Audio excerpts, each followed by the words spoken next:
لو انت بتحب الجيمنج وبتدور على موبايل يشغلك الالعاب من غير ولا تهنيج ولا سخونه ولا بطاريه تموت منك في نص اليوم، فانت في المكان الصح. الاسعار حاليا متقلبه شويه، وممكن تشتري موبايل ب 15000 جنيه تلاقيه اضعف اصلا من موبايل ب 10000 جنيه. علشان كده جمعت لك في الفيديو ده افضل الموبايلات اللي تقدر تلعب عليها من اول 6000 جنيه لحد 20000 جنيه، وهتعرف في الاخر مين الموبايل اللي يستحق فعلا انه يتقال عليه موبايل للالعاب. فمبدئيا في كل الموبايلات اللي احنا هنتكلم عنها هنركز على الاداء وكمان الشاشه، وكمان هنركز على الرامات بسرعه تخزينها والبطاريه وكمان السعر. فخلينا نبدا هنا معانا بالمركز الخامس، وهتلاقي عندك الانفينكس هوت 50. خلينا اكون صريح معاك من الاول، الهوت 50 هو خيار اقتصادي جدا لاي حد عايز شاشه كبيره وتجربه سلسه بس باقل ميزانيه. الشاشه بتاعته هنا اي بي اس فول اتش دي بلس بمساحه 6.7 انش وجايه 120 هرتز، يعني عندك شعور انسيابي خاصه في السوشيال ميديا والالعاب الخفيفه، بس تحت الشمس هتلاقي السطوع محدود شويه، فلو بتلعب بره او تحت منظر اضاءه قوي هتلاحظ الكلام ده. الاداء هنا مع هيليو جي 100 مش وحش للفئه، لكن يقدر يشغلك ببجي على 60 فريم فعليا.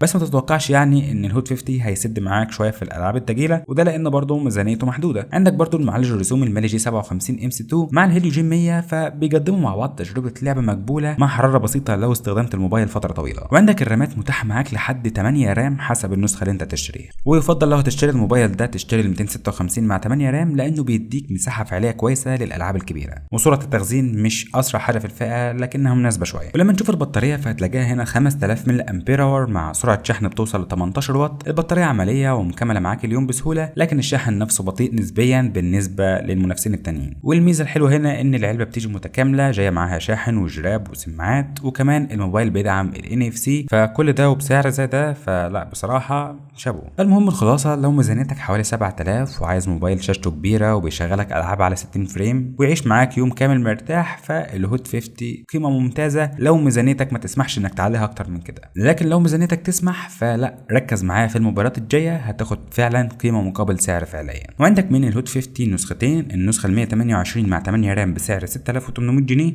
والنسخه ال 256 مع 8 رام بسعر 7200 جنيه، والاثنين ضمان محلي يعني زيرو ضريبه، وكمان ممكن تلاقي الاسعار ارخص شويه او اغلى شويه، وما اظنش ان الموبايل ده موجود منه كتير في السوق حاليا، لكن رشحته علشان لو موجود وعايز حاجه بسعر زي ده فالهوت 50 هيأدي الغرض معاك. ولما نشوف المركز الرابع معانا هنلاقي فيه السامسونج A17 4G، وده اللي بيقول لك يعني لو عايز سوفت وير ثابت وتحديثات طويله والراحه في الاستخدام اليومي، فالاي 17 هنا بيمثل لك نقطه توازن مهمه، لان عندك الشاشه سوبر اموليد فول اتش دي بلس 90 هرتز و6.7 انش، الالوان جميله جدا والسطوع كويس، ومع طبقه حمايه كمان من فيكتوس بلس هتريحك شويه لو الموبايل بيجع منك كل مدى على الشاشه. وعندك المعالج هنا جاي من الهيليو جي 99، فعندك نفس الاداء اللي هتشوفه غالبا في اغلب الموبايلات الاقتصاديه حاليا، ويمكن افضل شويه بالنسبه للاي 17 والسوفت وير بتاعه، فهتتعامل كويس مع الالعاب الى حد ما. والمعالج الرسومي المالي جي 57 ام سي 2 هيقدم معاك برضو الغرض المطلوب، وعندك منه الرامات بتوصل ل 8 جيجا رام، وانظمه التخزين طبعا مختلفه على حسب ما انت حابب تشتري. ولو ناوي تشتري الموبايل ده لغرض اللعب فهرشح لك بدايه من 6 جيجا رام. كمان عندك برضو نقطه لصالح سامسونج هنا، وهي ان السوفت وير بيوصل معاك لتحديثات لمده 6 سنين قدام، وده بيدي جهازك فعلا عمر ومصداقيه اكتر من سامسونج. كمان اللي هتلاحظه في الموبايل ده ان كاميراته تعتبر من افضل الكاميرات اللي هتشوفها في الفئه الاقتصاديه، لان عندك هنا الكاميرا الاساسيه 50 ميجا بكسل وكمان معاها OIS، وده لو انت برضو ما بتعتمدش على الجيمنج بشكل كبير وبتحب تصور فيديوهات او بتتصور عموما، فلا الكاميرا بتاعت الموبايل ده تبقى من افضل الكاميرات اللي ممكن تشتريها في الفئه السعريه دي. عندك برضو مايك العزل الدوشه مفيد للمكالمات، والبطاريه بتوصل هنا ل 5000 ملي امبير اور مع سرعه شحن بتوصل ل 25 واط. اداء يومي محترم طبعا، وشحن اسرع من الانفينكس هوت 50. والعيبين الواضحين هنا انه ما فيهوش منفذ 3.5 ملي، ومش هتقدر تستخدم شريحتين وكارت ميموري في نفس الوقت، يا اما شريحه وكارت يا اما شريحتين بس. والاي 17 هنا عندك منه 3 نسخ، النسخه ال 128 مع 4 رام فدي بسعر 7400 جنيه، والنسخه ال 128 مع 6 رام فدي بسعر 8200 جنيه،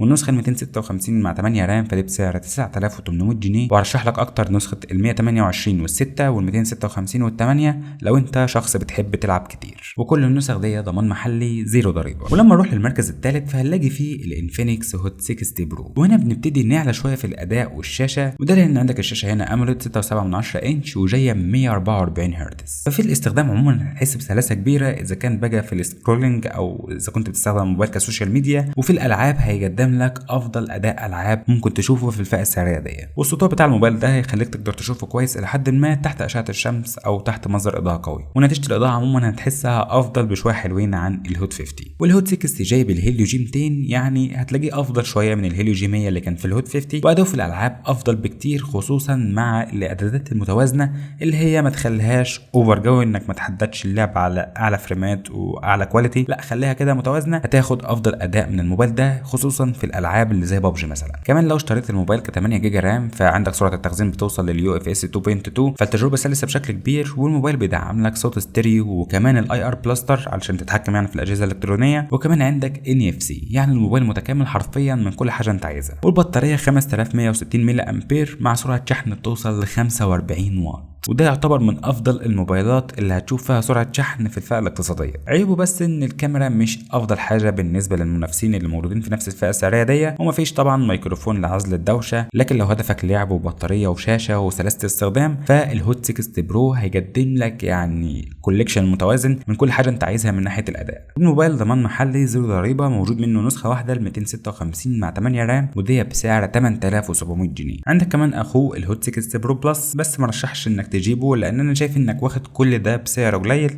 لان الهوت 60 برو بلس هنا يعتبر الكاميرا بتاعته افضل شويه، وكمان ان الشاشه بتاعته موجوده هنا كيرف، ووزنه اقل شويه، والفرق بينهم يعني حوالي 1500 جنيه او 2000 جنيه. وده خلينا نروح للمركز الثاني وهو برضه من انفينكس، والموبايل هو الانفينكس جي تي 30 برو. الجي تي 30 برو هنا موبايل مخصص بشكل كبير للجيمنج بس، شاشه اموليد 6.7 انش 144 هرتز بسطوع عالي، شاشه حرفيا خرافيه من كل النواحي، وتجربه العرض عليها ممتازه للالعاب وكمان الفيديوهات او الافلام اللي انت حابب تشوفها عليها. والمعالج جاي من دايمنستي 8350 التيميت بمعماريه 4 نانو، وده معالج قوي جدا طبعا في الفئه اللي هو فيها، وبيقدم لك فريمات افضل واداء ثابت للالعاب الطويله، او يعني لو انت بتحب تلعب لوقت كبير. ومع ده كله هتحس بشويه سخونه لو انت ضغطت على الموبايل شويه. والنسخ كلها بتبدا معاك بذاكره اليو اف اس 4.0، وعندك في بعض النسخ الرامات هتلاقيها من ال بي دي دي ار 5 اكس، وده يعني سرعات تحميل وتثبيت وتشغيل العاب بشكل ممتاز. كمان عندك ميزات للجيمنج بس زي الار جي بي اللي في الظهر ده، وتقدر تخصصه يعني على حسب ما انت عايز، وعندك كمان تريجرز على الفريم علشان تتحكم في الالعاب. بجانب ده كله عندك سماعات ستيريو لتجربه صوتيه احسن. ولما نروح للبطاريه فهنلاقيها هنا 5500 ملي امبير اور، وبتدعم سرعه شحن 45 واط. وبجانب سرعه الشحن دي الموبايل بيدعم معاك الشحن الوايرلس، وده حاجه نادره يعني في الفئه دي. عيوبه بس انه ما فيهوش اي سيم مقارنه بالسعر اللي هو فيه، وما فيهوش منفذ 3.5 مللي، ودي حاجه بقت معتاده خلاص. والكاميرات مش افضل حاجه، والموبايل كمان بيسخن معاك شويه زي ما قلت لك لو ضغطت عليه. وقبل ما اقول لك سعر الموبايل ده حابب افكرك ان المركز الاول اصلا اللي مرشحينه في الفيديو ده هيكون ارخص من الموبايل ده حوالي 3000 جنيه مثلا. فالمهم عندك من الجي تي 30 برو هنا نسخه واحده موجوده في مصر برضو ضمان محلي زيرو ضريبه، وهي 512 جيجا مع 12 رام ب 18700 جنيه. وخلينا على طول نروح للمركز الاول البوكو اكس 7 برو. من الاخر شركه شاومي جت كده وحبت تدلع الجماعه الجيمرز وجمعت لهم كل حاجه هم محتاجينها في موبايل واحد، من شاشه بقى ومعالج وسرعه تخزين وبطاريه وشحن، فهتشوف كوليكشن ابن لذينه في الموبايل ده. فالبوكو اكس 7 هتلاقيه من افضل الموبايلات المرشحه للالعاب فئه ال 10 ل 20000 جنيه، وده لان شاشته اموليد 6.6 انش 120 هرتز بدقه فول اتش دي بلس، وبيدعم كمان معاك ال اتش دي ار 10 بلس، وسطوع عالي ومحمي بالجوريلا جلاس 7 اي، فتشوف شاشه بالوان محترمه في الالعاب، او حتى لو كنت مستخدم الشاشه في السوشيال ميديا، او برضو لو بتحب تشوف افلام او مسلسلات والكلام ده كله. ولما نشوف الاداء فنلاقي المعالج هنا جاي من دايمنستي 8400 الترا، وده واحد من اقوى المعالجات الموجوده في الفئه المتوسطه العليا، هيشغل لك اي لعبه بكل راحه ومعدل فريمات عالي. والتخزين هنا يو اف اس 4.0 ورامات ال بي دي دي ار 5 اكس، مفيش نقاش هنا في سرعه التحميل، فمهما كانت مساحه الالعاب اللي انت تلعبها كبيره فلا الموبايل ده هيقوم معاك بالواجب. وكمان سماعته ستيريو هتاخد تجربه صوت محيطيه محترمه، والموبايل نفسه جاي بمقاومه مائيه الاي بي 68، فدي حاجات تخلي البوكو اكس 7 برو مستعد لاي استخدام حرفيا. شوف بقى البطاريه العملاقه مع سرعه الشحن بتاعتها اللي يعني خلاص ما فيش بعديهم تاني في الفئه دي، واللي جايه ب 6000 ملي امبير اور مع سرعه شحن بتوصل ل 90 واط، وده واحد من الموبايلات اللي تقدر تاخد فيها ساعه بطاريه كبيره، وكمان سرعه شحن بتوصل ل 90 واط، فلا دي حاجه محترمه فعلا. بتشحنه حرفيا لمده ساعه او اقل، وبيستمر معاك العاب واستخدام لساعات طويله. الكاميرات برضه في الفئه دي كويسه الى حد ما، وعندك الكاميرا الاساسيه هنا جايب مستشعر سوني، وكمان بتدعم لك الاي اس علشان برضه لو بتحب تصور فيديوهات تلاقي الفيديوهات بتاعتك ثابته وما فيهاش اي مشاكل. عيوبه انه ما فيهوش منفذ 3.5 مللي، وبرضه ما فيهوش اي سم في الفئه دي، والمساحه التخزينيه بتاعته مش قابله للزياده، ومعنى كده انك ما ينفعش من الاخر انك تركب له كارت ميموري. فالخلاصه لو ميزانيتك حوالي 16 او 17000 وعايز افضل اداء للالعاب الالعاب مع شاشه ممتازه وشحن خارق وسرعه تخزين عاليه، فالبوكو اكس 7 برو فيعني غالبا هو هيديك افضل قيمه في كل الموبايلات اللي احنا اتكلمنا عنها بخصوص الجيمنج. وعندك هنا منه نسخه في مصر ضمان دولي في حدود ال 16500 جنيه، ودي 512 مع 12 جيجا رام. ممكن تلاقيها ارخص شويه او اغلى شويه على حسب السوق. وخلينا دلوقتي برضو اعرفك الخلاصه تشتري ايه على قد فلوسك انت. فهنخلص الموضوع ده في شويه توصيات عمليه علشان تسهل عليك الاختيار. فمن الاخر لو ميزانيتك من 6 ل 8000 جنيه فارشح لك الانفينكس هوت 50،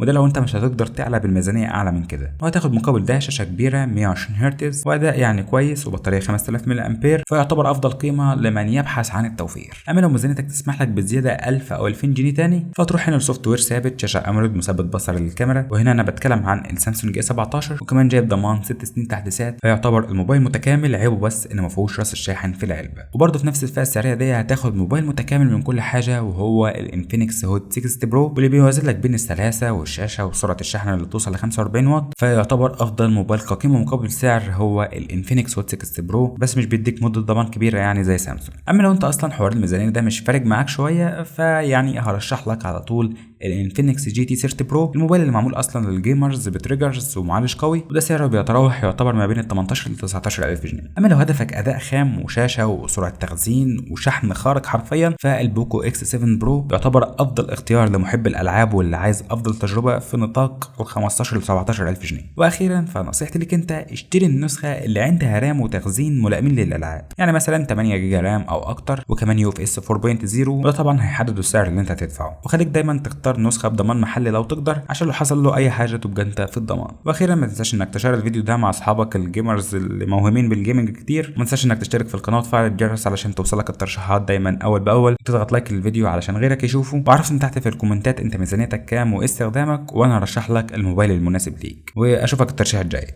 سلام.